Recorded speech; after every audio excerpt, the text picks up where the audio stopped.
Dr. Corsi, part of the reason I'm always reluctant to say that I'm experiencing outside interference is that computers are so good on their own without any outside interference at making life complicated. How are you today, doctor?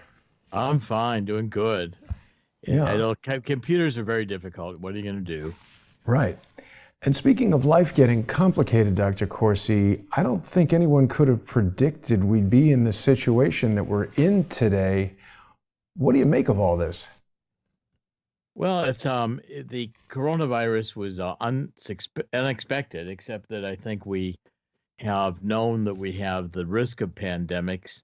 Uh, we've had a series of incidents which could easily have been pandemics, going back to Ebola and then the uh, H1N1, the swine flu, the all of these coronaviruses, which transfer from animals to human beings, and seems to be Asia is the breeding ground for them, with all the bats and weird things that Asia has in its open markets. And of course, Ebola, which comes out of Africa, it certainly tempts you to think that there are biolabs and attacks coming, and I think probably there are. But the point is, what we see here is a situation where the whole world has gone into lockdown, and over really a very small number of deaths. It's frightening that anyone can get a pandemic, but this is nowhere near like the 1918 influenza. But Right. yet the lockdown and the panic is really pretty amazing when you think about in history how many plagues and how many different types of illnesses have swept through humanity. This is not Hmm. really unusual. I mean, Right. they're horrible when they occur, but I can give you a list here of plagues, and you know, if you go back in time to ancient times, you've had any number of these kinds of incidents occur. I'll just list for you some of them, but the it. I have a whole list of them here. If I can just pull it up here, Sure. you'll see. Here we go. These are going back. This is a list one of the physicians that I'm working with sent me in plagues that have affected humanity. The Egyptians had malaria by 1200 BC. Hmm. Africa has remained backward largely to tropical diseases going back into prehistoric times. The Before the 19th century, Germany was the primary language in Prague and Budapest. Of course, I was lucky for Mozart, but after 1850, cholera killed off many of the city dwellers. So then the peasants from the Czech and Hungarian countryside began to infiltrate these cities and brought their own language and national loyalties with them. Now, wait a minute, German peasants, doctor. all this You've goes said something very important. The right. pandemic cleared out the cities and then a different culture came in. See, this is what Yes. I'm concerned about, Dr. Corsi. Everything that you're saying, I agree with completely. It seems like a really tremendous reaction to a viral incident that kind of pales in comparison to some of the other ones that you're speaking about, even more recent ones like Ebola during the Obama presidency, even an annual flu. We've been speaking to a lot of different guests about this. Do you think, Dr. Corsi, that this is being done because of some more accurate prediction about the COVID-19, or is this an overreaction, or is something else happening? Well, I'm still, of course, like everyone, in the middle of it and sorting it out. I think that there is a several issues. First of all, the globalism with Donald Trump has felt really at risk here. I was very intrigued by some of the text messages that were being posted yesterday by Bloomberg. I think these had to have been posted by Bloomberg himself, in which he was rather suggesting that we were going through a kind of fundamental shift that such as happened at times like when the world basically entering lockdown is a major shift with big consequences, like the period of World War I and World War II, when fundamental changes were coming on to society, and we were just beginning to, in the middle of it, didn't realize how dramatic the changes were. So here, what's a threat is the whole idea globalism, which I think is finally good, whether we're going to look at the idea of having all of our goods made in China, this outsourcing, this supply chain, which has dominated the last 50 years of international trade thinking from the New World Order crowd, creating a European Union and the attempt with the Security and Prosperity Partnership of North America to create a whole configuration with North America and a similar North American Union. The outsourcing all the jobs, the pharmaceuticals to China. These major trends, I think, now are going to come to an end. And I'm not sure whether the New World Order crowd is happy about that or whether, in fact, this is the beginning of a series of upheavals that will yet be undetermined at where it's going. Yeah. Yeah, well, we've got Mel Chapman asking us in the comments here, Dr. Corsi, what's going on with Hollywood. I've been in touch with several friends. Every production has shut down. Everybody's out of work. People are unsure what's going to happen with unions. And in Hollywood, people who are in the unions, the regular day-to-day workers, not the movie stars, they rely on having a certain number of hours of work per year to make their health insurance. And every day that everybody is sitting in their homes and apartments, sort of sheltering in place, the economy is being basically smashed. I mean, there's people who are going to lose businesses that they've built for 20 years, and I don't think the government's going to be able to write checks for people to rebuild those. What do you think about this conversion to socialism overnight, Dr. Corsi? Well, these are, again, I'm saying it's, for instance, Bloomberg posted yesterday, get ready, a bigger disruption is coming. This is a very interesting post, and it led to an article that was published within Bloomberg Opinion that was, saying that this is only the beginning of a series of upheavals that we're going to face, and we can no longer doubt that we're living in an extraordinary time.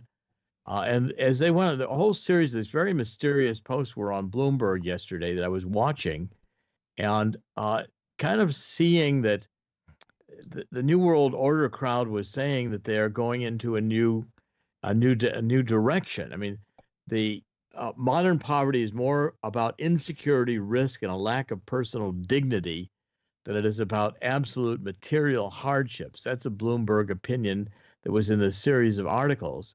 I'll try to find a couple more here quickly, but they Let were me ask you saying this. the Bloomberg pieces were saying it's a big, major upheaval that is kind of a paradigm shift in the way human beings are going to relate to each other. Dr. Corsi, what is this picture here, organize or starve? This is a union, I presume, but are these socialists? What are we looking at in this picture on Bloomberg?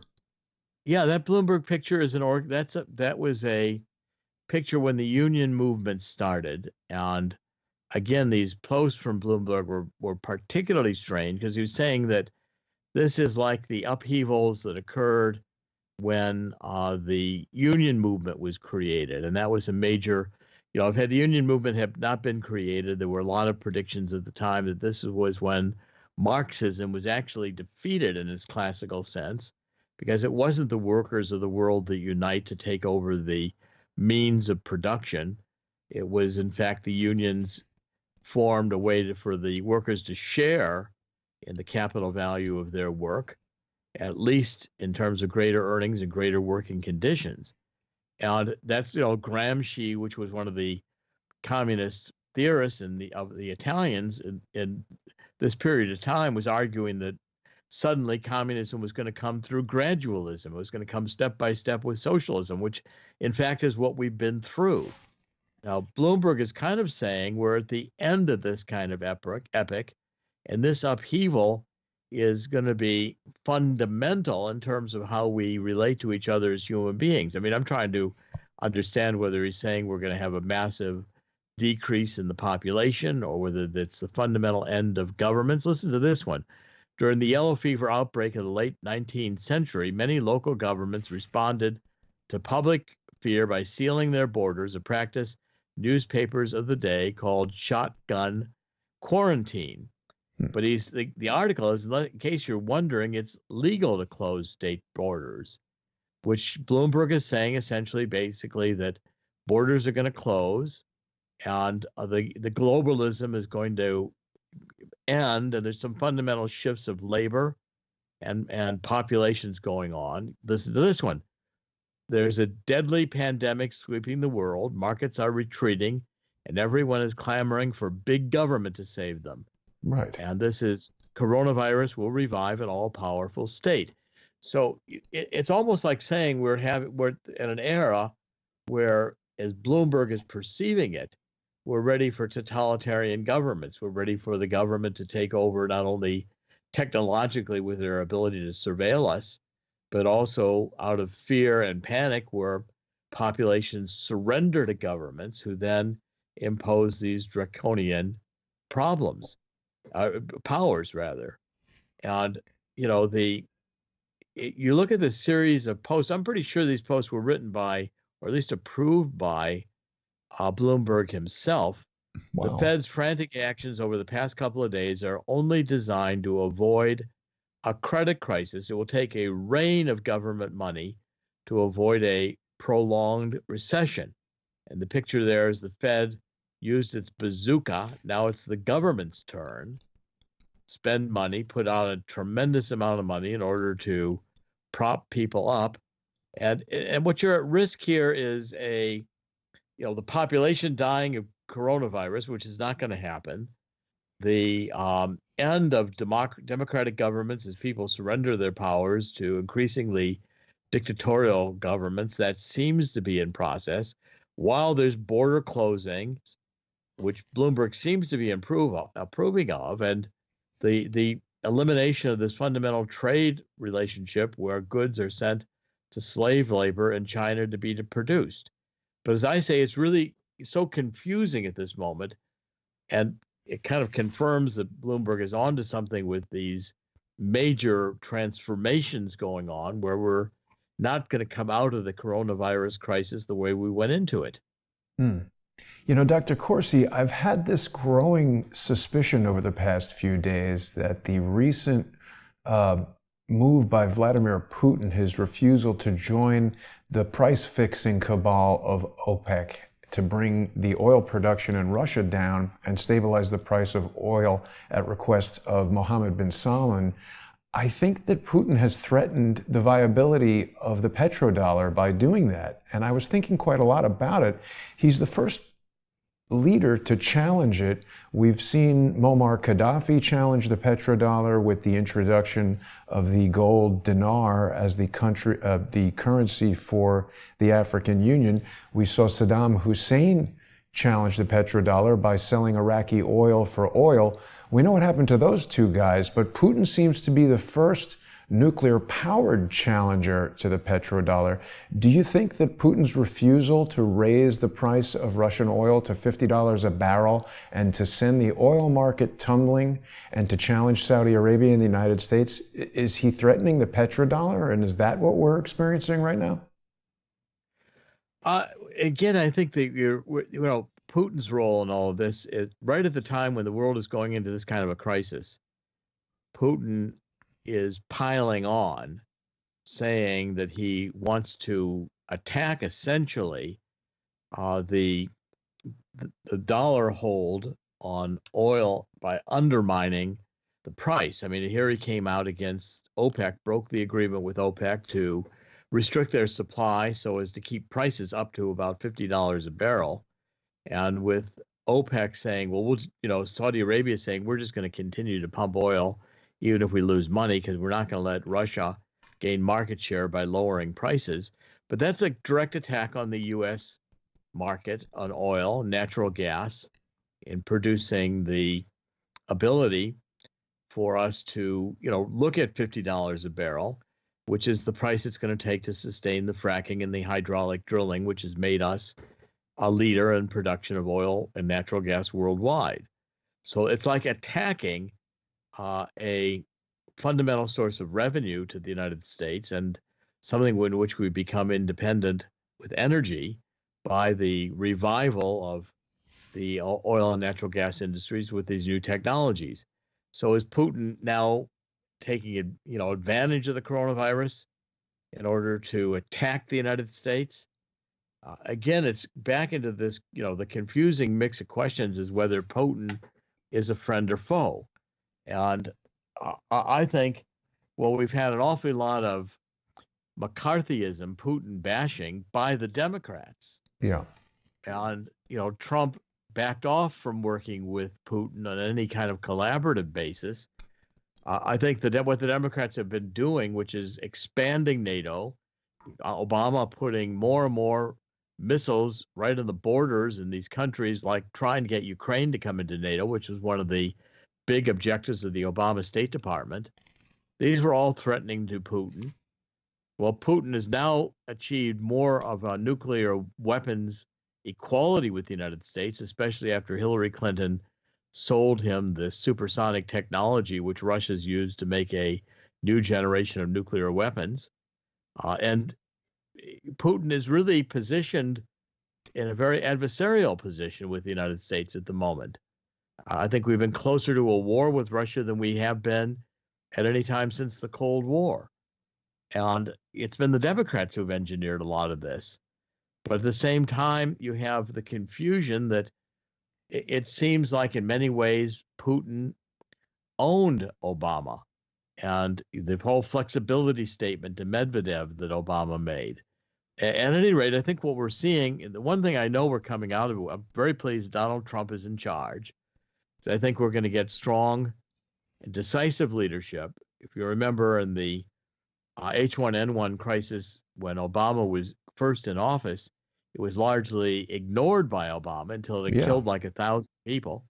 And we're nowhere near that in the United States. And yet we have lockdown and the fear factor with Trump essentially putting a halt on the economy and paying for people to continue to sustain themselves out of the Treasury.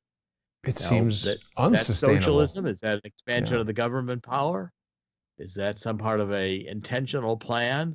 I mean, these are the kinds of questions that I think are both yet confusing because we're in the middle of it, and yet very relevant because we're experiencing these issues and trying to sort it out. Yeah, and the markets are all over the place, Dr. Corsi. The Dow actually closed slightly up, which was certainly surprising. Phil is also telling us that Bitcoin has closed, is currently over 1,000 points up today. That's pretty unusual. These are really volatile things. I mean, certainly everybody was expecting the Dow to just head straight down, and the fact that it closed higher than it did yesterday is at least positive to some extent. I mean, again, I'm just wondering if this hasn't been a death blow to the petrodollar scheme, not so much the commodity of oil or the price of it, but this whole Ponzi scheme upon which the entire value of the U.S. economy is based. I think that might be the disruption that Bloomberg is talking about. Well, I'm not sure what it sometimes I think, I've been debating, is Bloomberg so angry he didn't get to be president that now he's siding with Putin and wanting to damage the United States? Or is he, I mean, what's his point here? Because he certainly is saying that this is the kind of an upheaval. I mean, I kept thinking, is this a guy who's just angry because he didn't get selected and he's telling us that we couldn't really manage through all these changes without him? And certainly, I mean, one of the other amazing things here is, just a month ago, what was the big issue? We were all talking about impeachment in the Senate. Yeah. Well, that's now long gone and forgotten. That might have happened 500 years ago. It's amazing. Who's remembering impeachment? Who remembers Ukraine? Well, it'll probably come back when Biden runs for president. But the point is, we've gone through Russiagate, we've gone through Ukrainegate, now we've gone through Virusgate, and in the process, everybody's heads are spinning. Yeah. Well, Dr. Corsi, we're almost out of time here with our preview on YouTube and Periscope and Facebook, but we're going to be starting the sponsor-exclusive show. People can join us on Patreon and Subscribestar. There was a very odd disruption on Patreon last night and through this afternoon. It's been corrected and fixed, but oddly, Doctor, every Crowdsource the Truth video, whether it was coming from YouTube or Vimeo, sponsor-exclusive or available to anyone, hosted on Crowdsource the Truth or hosted on a co-host's page, every single video was inaccessible until this afternoon. So people can get their videos back. They can watch them now. The problem's been solved. And we'll be on there in just under 10 minutes with a comprehensive discussion about this. Doctor, I'm fearful that Vladimir Putin has pushed a pin into the inflated bubble that the petrodollar system was when Henry Kissinger and Richard Nixon created it in the early 1970s. And I'm fearful that Bloomberg is talking about a currency collapse. We'll talk about that and more on Patreon and Subscribestar. I'm looking forward to speaking to you about this on there, Doctor. Look forward to it as well, Jason. Should be very interesting. Thanks for watching, everybody.